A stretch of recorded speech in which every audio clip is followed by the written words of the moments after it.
Hi, hello, hey, and welcome to my tent, a place to hear life experiences, different opinions, a range of journeys, and a viewpoint different than our own. A place to challenge our own thoughts, a space to learn a little bit, and I promise some fun along the way. I believe we're better when we let a range of people into our tents, so welcome to mine.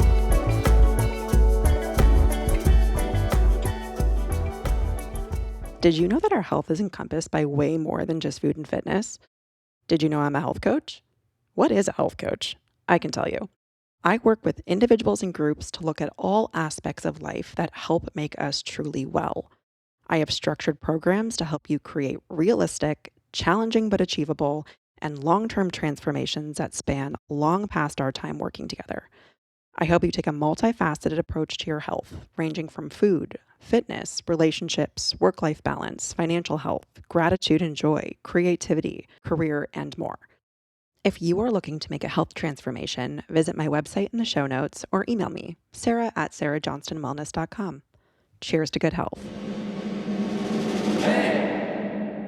Welcome back to the Welcome to My Tent podcast, everyone. I am so excited to have Jera Bean here, Austin resident, social media strategist, video and content creation guru, authenticity lover, which we appreciate around here, and an all around wonderful human being. So, welcome into the tent, Jera. What a lovely introduction. Thank you. I am so happy to be here today. Oh my gosh. Well, first off, I have been following Jera for quite some time, and we'll get into this because one of the things I find most fascinating about you is your evolution. You've been on the internet for a while. I have. I have since, well, if we're talking like an evolution of where I am currently, Yeah. 2015 is when it all began. Right. Which is wild to think about. I like cringe looking back at, we can talk about cringy content too. Looking back on just how far we have come. But if we can start there, because you originally started in the fitness and health space because you were teaching at Soul Cycle. So what did the initial origins of Jera Bean look like? Ooh. So it all began April 4th, 2015. I actually remember the date because it's so significant. And that was the day that I started a workout program. So this is actually like pre Soul Cycle because at the time I wasn't into fitness, but I decided to download BBG Bikini Workout Guide by Kayla Itsinas. I'd been Yeah. following her for about a year or so. I saw the transformations and the community that was surrounding that program, and I really needed some positivity in my life at the time. I needed a change. This was a period where I was struggling with social anxiety. I was manipulated at this job, at this startup I was at, where my hair was starting to fall out. I like saw a little bald patch one day at a WeWork. Oh my God. At a WeWork, you're At like, a WeWork. We love it. And so that kind of sets the tone as to where I was at. So I downloaded this program, went to the gym and created a Instagram account, which was originally Workout Bean. I'm currently Jera Bean, so things have shifted since then. But I wanted to hold myself accountable and I started to post. And what happened was really beautiful. I instantly found this community of women online and felt very connected and motivated by them. I made like my first Insta friends. And I started to work out, which of course just feels good for your body and your mind and soul.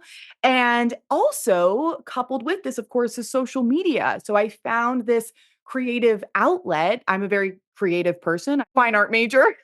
and yeah, you were in graphic work and you've always been in a creative creation Exactly. type of position. Yeah. Yeah, yeah, and I mean, I'm not a writer, but writing has been one of my stronger skills as well, and so at the time, it's photos and captions, and I was able to express myself in that way.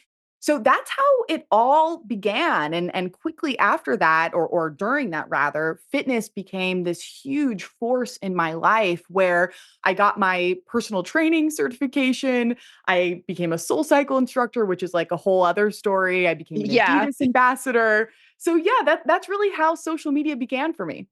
Yeah. And I think what still translates so much for you too is you've always stayed very true to yourself. And this is what I appreciate in the way that you teach. I have been so honored to be part of some of the courses. I was in the saloon, you know, you have Yes. The way that you work still comes across as so authentic. Thank And the you. way that you're working now, of course, it's still one of your pillars. It's Yeah. still hard work, authenticity, and what was the other one? Ooh, I don't Humor. even remember sharing these. Humor. Well, it's on your Oh, website. I stalk you. I stalk oh, before. perfect. I mean, those sound like me, so There it perfect. is. That's the best. But I think the authenticity piece is really, really huge. And it ties really into what you do today. Because now that you've pivoted into more of a social creator, content creator, working with others that are looking to build their presence in this sense, that still holds true. So, when did you decide to make the pivot and make this brand shift? Because along with that comes a lot of life and a lot of things and a lot of shifts. So, when Yes. did that pivot start and what did that transition period look like for you? So this is like all over almost a decade because if we think I Mhm. started in 2015, so it's been about 9.5 years. So there's been a lot of change and pivots as we all have over a decade. Mine have just been very public on social Yeah. media.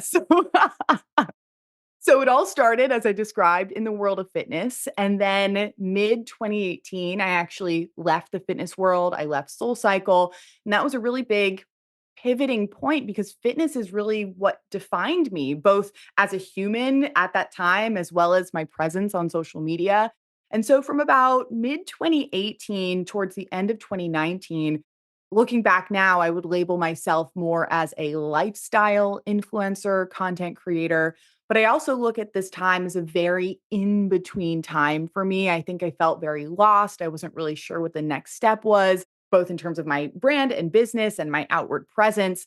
So I was very lucky to kind of on a whim hire a business coach at the end of Mm. 2019 who was sort of in my orbit for a while. And I was like, I need help, but I don't know what. And she changed my life. So I credit so much of my current state to her. And what I worked on with her was pivoting into the world of social media coaching and education. And I initially did that with a high ticket group coaching program, which I look back on that now and I'm like, wow, that took a lot of courage or maybe it took some balls This to not business never. owners have to be a little bit delusional. You can't tell me Yeah. otherwise. I think the people that enter this world, you have to have a certain level of being Delu. Yes, I think that's the best way to describe it, actually. It was a little Yeah. delulu at the time, Yeah. because I didn't really of course, I had about 5 years experience of social media and building what I built, so I wasn't a total noob, I just hadn't helped anyone else yet, but I created the Social Media Saloon, it was my group coaching program. I ended up running it for 3 years, 7 cohorts, had probably at least 250 people, throughout those 7 cohorts. But that is what kicked me off into what I do now. And interestingly enough, it ended up coinciding with COVID. So I Yeah. launched the very first cohort February 1st, 2020. And so by the time I got to my second cohort that summer, we're in the midst of lockdown and being at home. And so interestingly enough, in addition to developing my coaching with my students, what happened was because I was leading all of these calls within my program and sharing that on stories, people started to see, oh, Jera's coaching, Jera's teaching. I started to get invited into other people's group coaching programs. I was speaking in virtual conferences. And that's the other leg of my business that started to blossom was the more speaking side. Started off virtually. And now if we fast forward, it also includes in person as well. Yeah. Yeah. I love that. And I think I was in the first, I may have been the first Oh, I don't cohort. think so. Or I one of feel like you the were in the fifth. maybe. This is like Yeah. my brain just Yeah. doesn't I'm gonna look. translate. I think it's the 5th. I'll Something like check. that, but I think what I really like that you're doing is the world that a lot of people enter when they're entrepreneurs, right? Like, we all have a certain skill set, and a lot of times it's not social. And we've talked about this too, just as we have chatted, that it's very overwhelming for a lot of people that maybe don't have the most creative brain or background. Their business is like a financial services business, and they're like, "I don't know how to post on social." But when you're an entrepreneur, a lot of times it's you.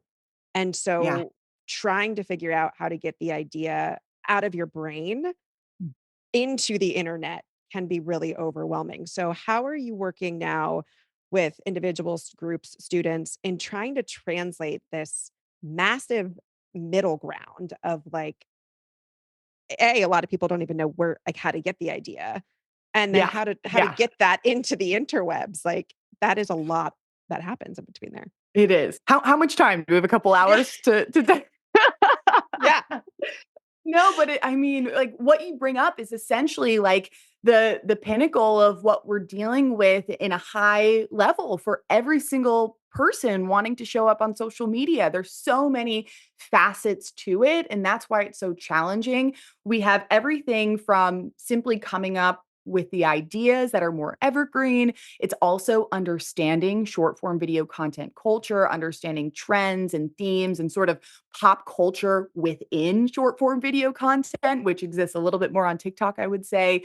It's also on camera presence, and a lot of people struggle with that. There's a fear, they feel awkward. There's things that are technical, like the editing of it. And Yeah. then, of course, just posting and engaging and being social. So it's hard. It's hard, and I think people sometimes write social media off as, "Oh, it's easy, it's just social media."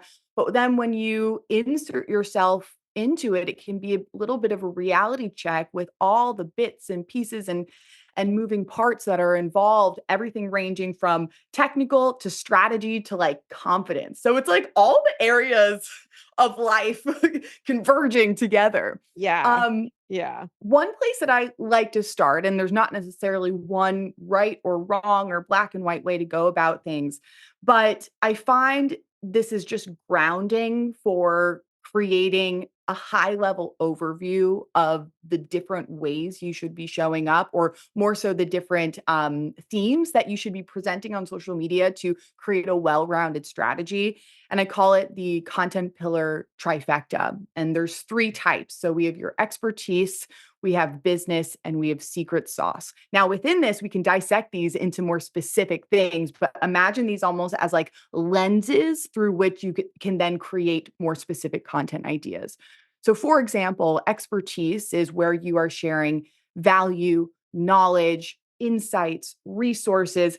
And this can range for people. Someone might have their expertise pillars and they might be really heavy in the how to's and the tips and the tutorials. Whereas someone else, maybe how to's and tips and tutorials and resource lists don't really make sense for their business and brand. So for them, their expertise pillar might actually be more of thought leadership and sharing their sort of professional opinions and like insights and the way that they look at things, more of that like authority building content. So all of these are very, or especially the expertise is very flexible in how you can show up. So that's expertise. Then we move on to business, which is so important because if you are a service based business, if you're a product based business, if you are not talking about your business, then you just have a hobby of showing up on Yeah. social media. You're not actually using it Yeah. strategically. And then within that, I like to separate it into hard selling and soft selling. Mhm. Hard selling is it's the most like black and white part of what I teach. Everything else has like a lot of gray area. Hard selling is simply presenting what it is that you do, how to work with me. Here's a sale with a promo code. Sign up now, submit this application, purchase so it has a CTA. So it's a very clear action you're asking people to take. Whereas soft selling is a much more subtle, generating awareness type of approach where you can share your schedule and your stories for the day. And it's like, taking my dog for a walk, I'm picking up my kids from work, I have a client call, hint, hint, I have clients, that type of thing. Yeah. Sharing testimonials, which is other people's words, sharing behind the scenes, that type of stuff. So that's the business. And then lastly, which is very relevant because we've already mentioned authenticity a bit, are the secret sauce pillars. And I break this up into four different categories. I have a whole framework for it, but it essentially makes showing up authentically more tangible and therefore more actionable. So if you think about those three, expertise, business, and secret sauce, you're sharing your value, you're sharing your business, and also you're sharing yourself. Yeah. Do you find that that's a big disconnect that people don't realize that they are also selling themselves? And I mean, some businesses maybe, maybe not, but like in a service-based industry especially, that was a big pivot for me where I'm like, "Oh, I'm also selling me." Like, yes, it's the service or whatever I'm offering, but like I'm also selling myself. Is that something that Yeah. people struggle with? I do. I think I see it less as them selling themselves, but I think that's right. I think I just maybe haven't thought about it in that way before. I think the way I think about it is like showing up and sharing their personality and sharing their energy and their voice, like their actual voice. Yeah. That's I think something that people struggle with, and in a way, that is selling yourself. So yeah, absolutely. I think that's a huge challenge for a lot of people. Yeah, because I literally have never once I was a performer growing up, so I'm, like, cool behind the camera, but I can get how that's very intimidating, especially if that's not the way that you've been operating. So the authenticity piece, which I also just admire you so much because you are someone that lets it all out there, right? You're armpit farting on stories, you're eating cheese, you're like sharing some of the really hilarious things like your dog's like interrupting the background of your stories. Yeah. Was this always something that you felt comfortable with, or has this been a skill that you've also had to develop? Because I think with also showing yourself, especially as you've grown an online presence, comes with opinions and criticism and people maybe not always receiving it. So has this been something that you've always really just felt comfortable with? What's been your journey of showing up as you? I think I'm a bit lucky. I don't love that word, but I think I'm a bit lucky in some sense because I really see the way that I have developed on social media very much coinciding with like the real time development of social media. Back in 2015, it was just photos and captions. And then 15-second videos became an option. Then stories became an option. And then reel. So, like, I take part in those things as they become available over the last 10 years or so, compared to someone who jumps into it, maybe a year ago. And it's like, oh my gosh, there's reels and TikToks and broadcast channels and threads and all of these things. Plus, as you are bringing up in your question, not just the different formats and features, but then also actually showing you and your Yeah. personality and behind the scenes through all of that as well. So I think it's been easier for me because I've like grown with the development of social media.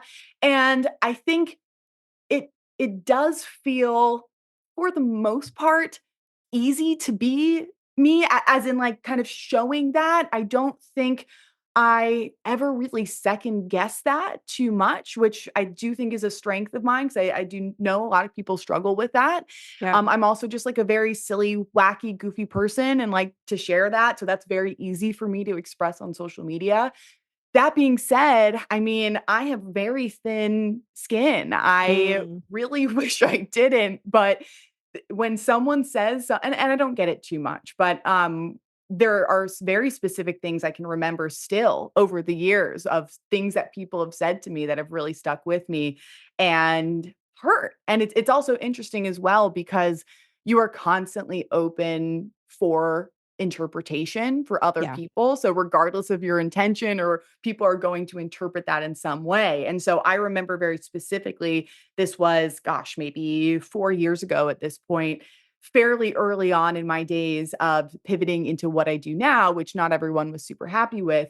And I got one message, almost, I think it might have been the same day or perhaps within the same week, from one person basically saying how inauthentic I am now and how I used to be one way and now I'm this way, as well as a message from someone thanking me so much Right. for my authenticity and what I share. So it just goes to show that there's always going to be interpretation and there can be such a range as well. We can't control it. So why allow the potential or even the real perception of us dictate our next move when it can just be interpreted in any way? I'd rather show up in the way that I am, in the way that I want, regardless of how someone's going to think, rather than keeping myself small because they might think or say something about me. Right. But then you'd get someone on the flip side that is like, you're not showing and you're bland, you're boring, you're not showing anything. It's so true. And I think an interesting thing that I've experienced is, as I've done some pivoting and things have gotten kind of crazy, is people drop off and changing the mindset around that of like the right people are still here. Oh, yeah. And that's Yeah. a big thing I think too. If I'd be interested to hear your perspective on as you work with clients, people, individuals, of getting people to change how they think about their following, their likes, and that's changed so much too. Algorithms, I can't keep up. Like, can anyone really always keep up? Long gone are the days where you put the sepia filter on and you post a picture Oh, of a hot dog at a baseball game and it gets like 4,000 likes, right? that Like was that's just, fun. it was fun, but that's just not how it works anymore. Yeah, yeah. And so with this, like pairing into the authenticity and showing up and being yourself, how do you work through and help others work through the fact that not everyone's going to like it? And we have to focus on the mindset of the right people stay, the wrong people Yeah. leave, which is what it should be. Yes. Oh, I have so many thoughts on this. I have like 10 different things firing off in my head. The first thing, which feels very tangible, is that I've had a client for about 6 months now. And when we first started working together, she kind of dropped off the radar of social media and hadn't been really showing up very inconsistently, not really showing her personality that much. And so that's what we were working on as a strategy to support her business, because once again, we're not just showing up to show up. There's a bigger vision, there's a North Star, there's a reason why we're doing this. And I remember the first like month or 2, she started losing followers and it was so painful for her. Yep. And I was like, listen, it's kind of that mindset of sometimes it's not just a linear process, especially when you're changing up something about how you're Yes. showing up. Maybe it's more talking to camera that you're incorporating. Maybe you are showing more behind the scenes of your life versus only showing your business. And we have to keep the bigger vision in mind rather than playing to the algorithm or perhaps playing to an audience that was for our old version or an older version.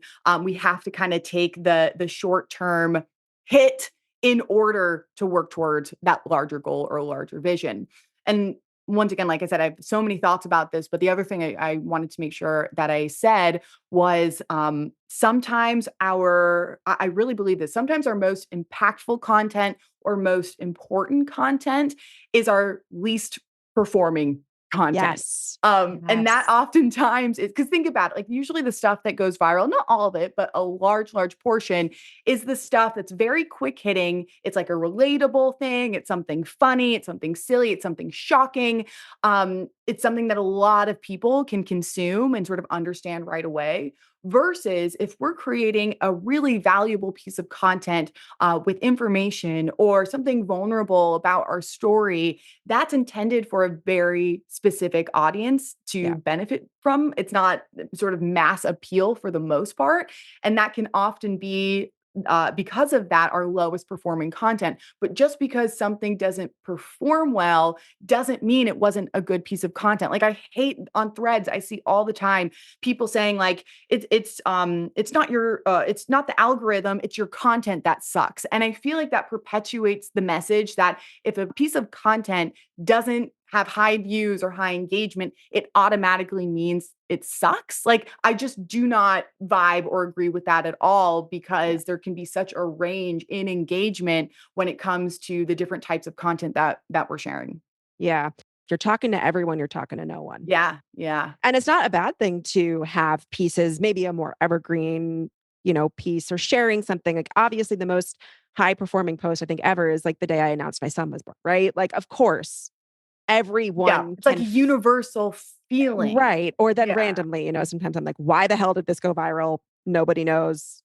I don't even think Instagram knows. That's fine. It can go viral. But like an interesting thing that happens there is then sometimes you get all these followers that like actually want nothing to do with you because that's the post that ended up going viral. And so I think that's everyone's pipe dream is like, I just want to go viral a bunch of times. And it's like, well, first off, the comment section can just be an absolute Oh, bloodbath, terrifying. yeah. And also the niche down content, again, if that's getting in front of the right 10 eyeballs that will convert, I would much rather get 10 likes from the 10 right people than a viral post about something so random that's never going to actually convert to anything. Absolutely. I think more and more people are realizing that it's not necessarily the follower count, it's not necessarily the engagement you're getting on each individual post, but it's more about curating the right audience who are interested in you, interested in what you sell, because numbers mean nothing if they're not actually going to convert. And convert can mean a lot of things, whether they are attending your events or purchasing your products or services or whatever it may be. So I'm fully in agreement on that. Yeah, it feels like the Wild West over there sometimes, and Oh, I yeah. loved what you were saying that you've grown with the platform because I even get overwhelmed. I went live the other day for the first time in a long time. I was like, I have to get out of my comfort zone here because I can't just keep doing the same things. But like if someone like my mom has no zero, has never signed up for a social media website. Can you imagine first Oh and my God. foremost? And I'm like, don't, because I feel like you would get an Instagram and your phone would implode. Like you would Yeah. implode. I think Yeah. you would be so overwhelmed by it. Yes. Just don't. But let's dive into actually creating the content now, because this is Mm, something that I struggle with. And it's interesting. I am a creative person. We've talked about this. The ideas flow abundantly. Like I could right. write journals of that. With what you're doing now, the video editing rodeo, correct? Is Correct. now diving into the world of actually creation, creating pieces of content and Right. finding more confidence with that. So, what is that looking like? What is that type of service? And how are you helping people actually do the creation piece now? Because that's a huge gap. I feel like it's a Yeah. big gap in the market. It is, it is, and before talking about the rodeo, I just wanna give a little bit of advice of kind of a high level way to think about it because it's a huge struggle. People either don't have ideas and then they need to generate the ideas and then Right. figure out how to bring that to life, or people have lots of ideas, but then how do you bring that to life and how do you social media-ify it? And this doesn't solve everything, but I think a really great place to start is understanding that you can have an idea and then from that, there are multiple different ways in which that idea can come to life. And just having a high level understanding of that is a grounding place to start. So, Yeah. for example, let's say my content idea is how to build community. Very general, but we'll just start with that. Yeah. And that idea can come to life by me talking to camera. It can just be a talking head video. It could be B roll with voiceover. Maybe I have B-roll from an event that I was at, and there's lots of people there, and shots of me speaking with people and kind of showing my phone. Like I'm thinking of this one event that I have all this B-roll from, and then adding voiceover underneath that to explain the content idea and bring it to life. Then we have B roll with text overlay. So it's the text that is conveying the message compared to in the first two examples, your voice is really the one that is conveying the message. Those are the main three, but then we also have trends. So if Yeah. there's a million different types of trends, but when it comes to hopping on a trend, jumping on a trend, the structure, the format is there, but you have to apply yourself to it. So that's where the content idea comes to life. Can you take the format, the skeleton of this idea, which is the trend, and then take a content idea and apply it to that? Then there's things like transitions and like character videos, but we're getting like a little bit more specific and niche Yeah. there. So those are the main ones. And there's also non-video as well. So carousels, for example. So I think understanding that's really helpful and really diving into figuring out what are your like green lights, yellow lights, and red lights with those types of formats. And I like to think of the green, yellow, and red lights in combination of what do you like to create as well as what's easier or harder to Mhm. create. So, for example, someone might say like transitions, like no, and like trends, like that's not my vibe. So we would put that probably into a red light versus B-roll with text overlay. That's for most people probably going to be one of the easiest formats. So that would be a green light. But for most people, I'm going to encourage most people listening to this. I think it's really important to incorporate your voice and talk to camera, but that might be something that's a little bit of a higher effort. So that might be more of a yellow light where, yeah, we want to do it, but it might not be the thing that we resort to every single time. So understanding those different types of formats, and then from there, understanding what is an easier lift, what's a heavier lift, what do I enjoy doing, what do I hate doing, or what is something that just like doesn't make sense for my brand. So I just wanted Yeah. to lay that all out there first. Is the event now I'm just gonna plug you quick. Is the event from the Reelers where you won 5 Really awards? Was it last weekend? It was, yeah, today, yeah, yeah, not even a week ago at this Yes, Jera won not one, not two, not three, not four, point. but 5 awards at the Realies this past, which just congratulations. Thank So if you you. have B-roll from that event, you got to use it, right? Because Absolutely. Yeah, yeah, and there's so many ways to repurpose that. So I just was looking right. at one, I got Manu, who's the founder of the Reelies, just sent me a really cute video of us kind of dancing and like taking a selfie together. And that could be something that I add voiceover to, that could be something that I add text to, that could be one single shot, like the reel is just one single shot. Or I could use that and incorporate that into a montage with other Yep. shots as well. So not only are we talking about taking one idea and then bringing it to life via different formats. But we can also talk about here's a video clip. What are the different ways we can use this one single video clip as well? Yeah. So as a creator, are you always thinking of things in the lens of like, can this be content? That's actually more just a curiosity I have. Like if you're out and about, are you like, ooh, like this could be Uh, content? Honestly, if I compare to my influencer days, like 2015 to like 2019, those were like the heaviest years of influencer Jera. Nothing compared to those years. And Yeah. it's honestly such a relief because I used to, if I was on a personal trip, like just a vacation, I was always thinking like, okay, I need to find the photo spots, like wake up early, go before the crowds are there, pack outfits, and make sure I'm taking advantage. But my eyes were always out and I'm Googling Insta-worthy spots. And now, because it's, well, one, I do feel like video is a lot different than when we were photos and captions, where we did, for the most part, have to emphasize the aesthetic a bit more. But also now with my pivot into what I do now, more in the education and coaching space, the cool environments or the different activities are less relevant. So in a way, Yeah. I actually don't think everything is content at all. I feel like I almost never Amazing. am thinking about that if I'm honest, which is great. I love that. Which I think is very important that you're teaching this now too, because people, at least like for me, it's like a struggle of like, I want to be present when I'm in certain scenarios, the phone goes down, but then it's like, ooh, I completely forgot to like document anything from that. Like, Yeah. oops. But what I Yeah. think is important is making this feel less stressful and overwhelming or maybe intimidating. If someone's never entered the world of content creation, that may be their first thought of like, do I always have to be filming something or out and like finding something and taking a photo or taking a video and making sure I have all of this stuff? So is that something that you walk through in the rodeo as well of like almost how to like batch it and like get stuff that then can be used in a numerous amount of ways? Is that something you walk through? Super good question. So the video editing rodeo is I'll give my little intro into the Yeah. course. Comprehensive self-paced course that teaches the essential skills of short form video content editing so that you can create better videos in half the time. I find those to be the two biggest pain points of Yes. I'm just overwhelmed with editing and I don't know how, or maybe I have some skills, but I don't have all the skills. Plus, how long it takes. Those are the two big things that the course tackles.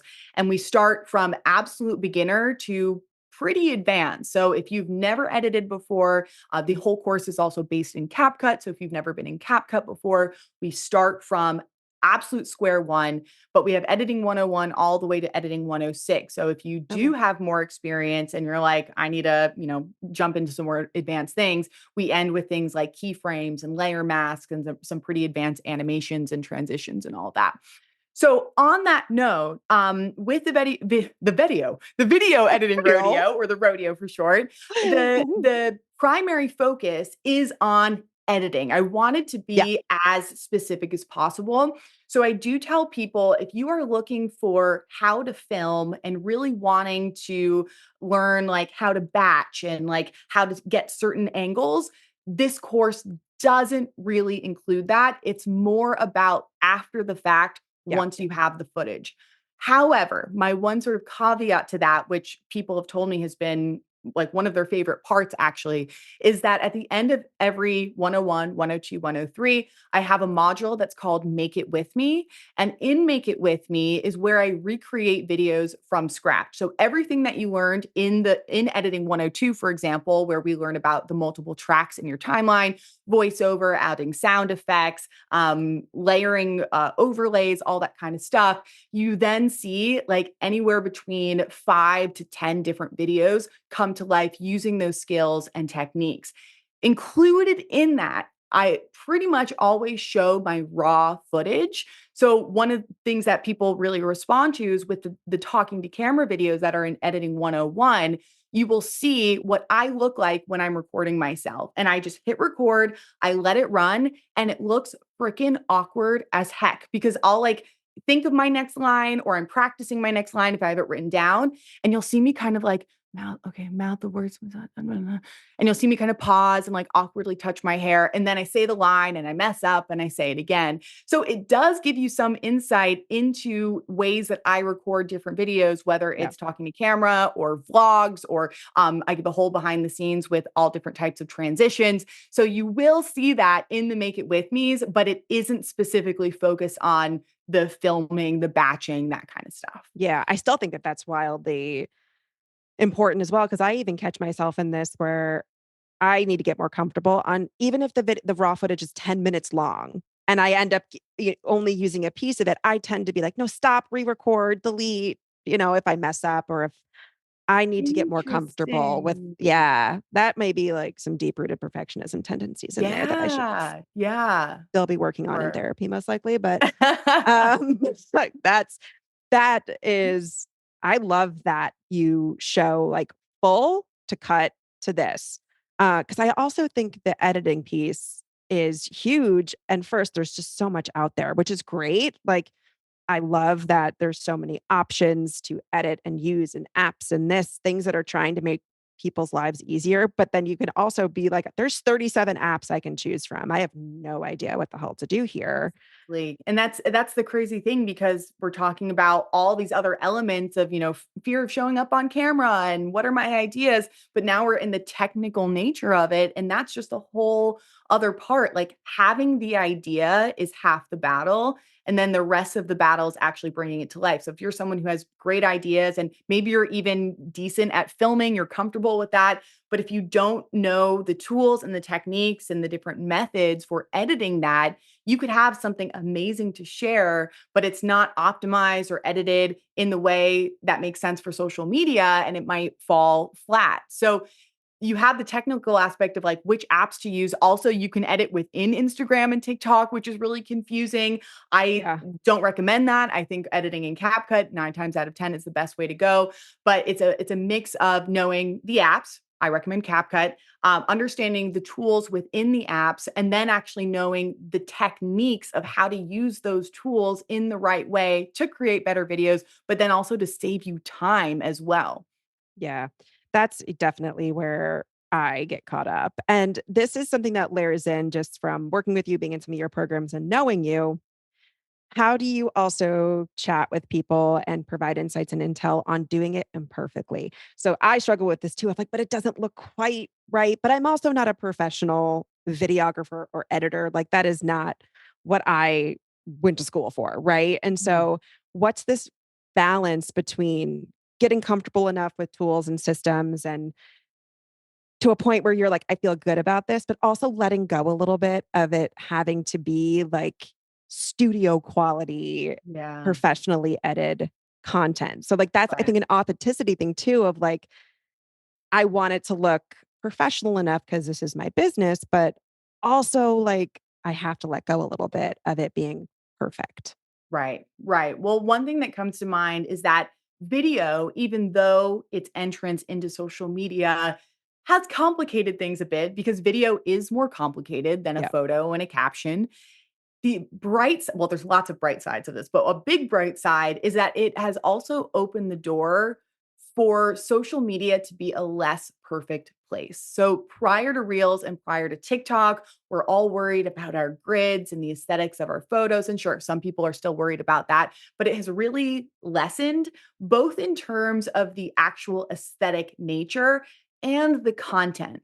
So I think it's not quite as like highlight reel and trying to make everything look perfect. And it's also allowed us to pull the curtain back on who we are as humans, because video allows us to convey that more. So I think really just settling into that concept first is really important. Yeah. And also realizing that if you do want to make better content, you have to make kind of worse content first. Yeah, I don't the want to I don't want cringe to say like stuff. yeah, I don't want to say like worse or bad, but something that I tell my clients is you have to get comfortable with making like C-level content if you want to get to B level, if you want to get to A level. Now, you might not even need to get to A level, like B level might be perfectly fine for the Yeah. reasons that I just explained around how things have changed. But I think it's so interesting how social media is so different in when it comes to people's expectations compared to other niches or businesses. Like if you were learning a new language, would you expect yourself after a couple classes to be fluent? Like, no, it would take time. Your accent wouldn't be great. You'd be getting words wrong. You'd be learning new vocabulary. If you went to a painting class, do you expect your first painting class to be great? Any skill, anything like that. But on social media, we expect us to be perfect in the Right. way we present ourselves, or we have a need and desire to represent ourselves in this perfect way. And we also, which is another conversation, have this expectation of like such quick results as well. Like, oh, this didn't do well, so I suck, or I should be growing faster. Where once again, if you think about other skills and industries, no one would ever have that expectation. So I think it's about embracing the suck and trudging through the mud a little bit in those beginning days. Or maybe it's not even beginning. Maybe you've been doing this for a while and it just takes even more time and practice. But that's the mindset to embrace. And the last thing I'll say, because I remember saying this to my client recently, who was really just overdoing this one particular video. I'm like, okay, let's say this video is at its, I don't know, it's 70% of how you would want it to be.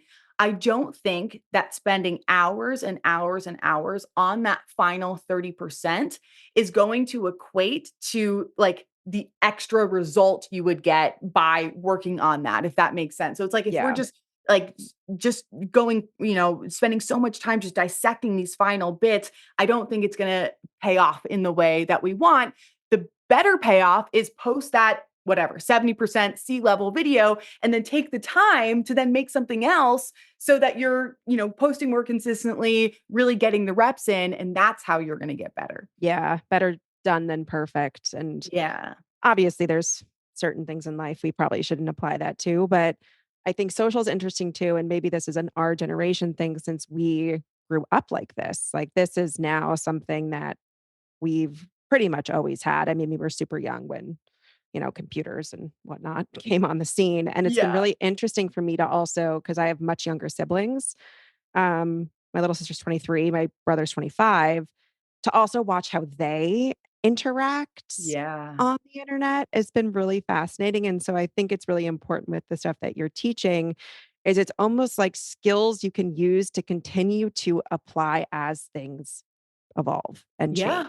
Yeah. because it's a living, Absolutely. breathing thing, right? So I think it's really important to also know that with time, things will change and that might be uncomfortable, but you need to equip yourself with at least the tools and the knowledge to keep up with that. Cause I think that's a struggle too, is like running on the hamster wheel, trying to keep up with like what they just announced. What's next? What's this? What's that? Like it can feel really overwhelming. Yeah. Yeah. And I think actually that's a great thing to bring up because people do get so overwhelmed with all the updates. And, I scroll through and I see these posts. The algorithm has changed. What you need to know. It's like, the algorithm is constantly changing. Like Right. we as humans train the algorithm. So yeah, it's always changing, but it's not like, okay, at 12:01 it was this and at 12:02 now it's this. It's total clickbait. And I understand how people who are not in the world of social media but trying to understand get really caught up in that and it feels so confusing. You're trying to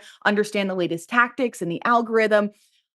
My approach, I would say, for the most part, is not ignoring those things, but really grounding yourself in the things that don't necessarily change or are much slower to change. Yeah. So, for example, those pillars I was talking about, expertise, business, secret sauce, that is something that's going to stay at least for the next couple years, regardless of the trends and the features, showing up authentically, creating evergreen content ideas that really support your business and your goals, video editing, like all of these things are foundational ways to ground yourself. And if you really, I think, immerse yourself in those more foundational things, you are going to just feel so much more, not like fully peaceful, like, but a lot more peaceful, I think, Yeah. when you start to not let the tactics and the, things that people are saying to create clickbait just totally infiltrate your mind and really overwhelm you. Yeah, I'm so sick of hearing and it's all way all over threads, like, "The algorithm's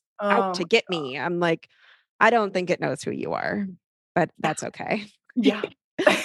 And of course, I have stuff that does great, stuff that maybe doesn't. It's interesting because I come from such a heavy data analytics background, like, I do look at it and see, are there certain maybe times I don't live and die by any of that though, Yeah. because I also wanna show up when I feel like I am able to show up. Yeah.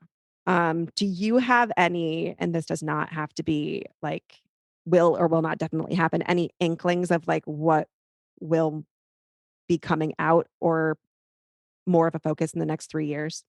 I like truthfully, I feel like I always struggle with a question like this. I'm like, I don't know. I'm 'Cause just in the yeah, moment now. yeah, yeah, I feel like I'm not good at predicting things.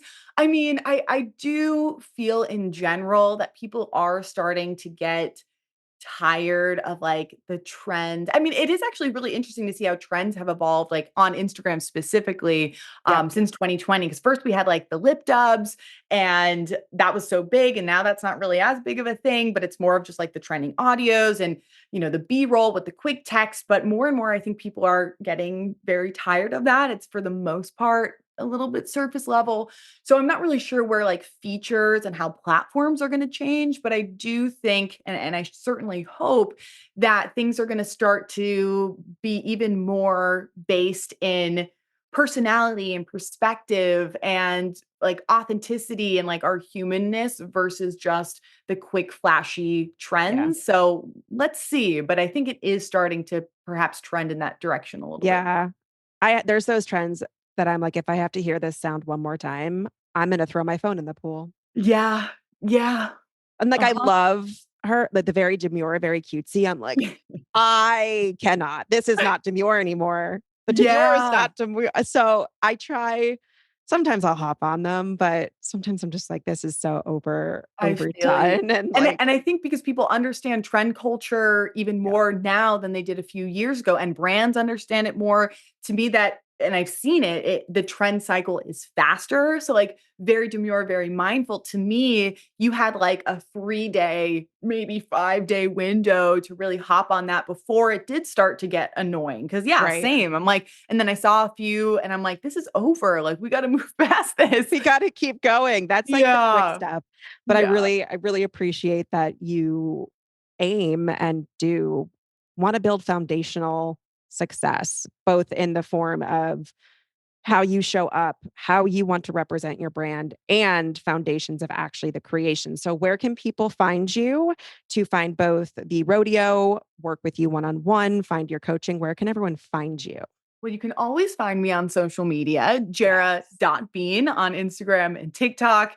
You go to my link in bio of my stand store so you can see actually a new product I just created called the Authentic Personal Brand Blueprint. It's actually my first low ticket offer. I'm very Oh my excited about gosh. it. And the video editing rodeo is also linked there, but you can also go to jerabean.com/, the video editing rodeo. You can find me on LinkedIn. You can join my newsletter, all the good stuff. There's so many, and I'll tag it all obviously in the show notes and wherever you find this podcast. But Jera, you just are a light of Thank beautifulness, you. authenticity. I have loved. I mean, I feel like I've been following you for. I think you were in fitness, like quite literally in your Oh my fitness days. So gosh. I've been I around love for a that. while. I love that. Also follow her because she has exceptional dog content. Yes. She Agreed. has the I mean, 10 out of 10 on the dog content. And I also enjoy Aaron's commentary here and there as he When he shows up. makes an appearance, it's rare, but it's always, like, potent when he does. It's so funny because Duke refuses to be on my podcast. He's like, I am so socially awkward. I can't like, and I get it. He is very rarely shown, featured, has never once spoken I don't think people know what his voice sounds like So funny. because he's just not like that. He's like, Yeah. what you do is my nightmare, my Mm. living nightmare, because he's Yeah. very introverted, analytical, like behind 4 computer screens on Excel all day, and that's floats his boat. I'm like, "Let that blow your hair back, bud." But I've been like, "Will you come on the show?" And he's like, "Absolutely not. Hard pass." Hey, I feel like a lot of us are like, we have a partner or husband or wife who's the complete opposite on social media, and I think, Yeah, that works. We and it just fit works out. together. It Yeah. works out. All right, I'm gonna tag everything. Jera, thank you. You are the absolute best. Go find Jera. Go find all of her new goodies out. Send her a DM, chit chat with her. Yes, We please. hope you enjoy this episode. Thank you. Thank you. Thank you for tuning in to the Welcome to My 10 podcast. I hope you had as much fun listening as I do recording. I am so happy to have you here, and see you next episode.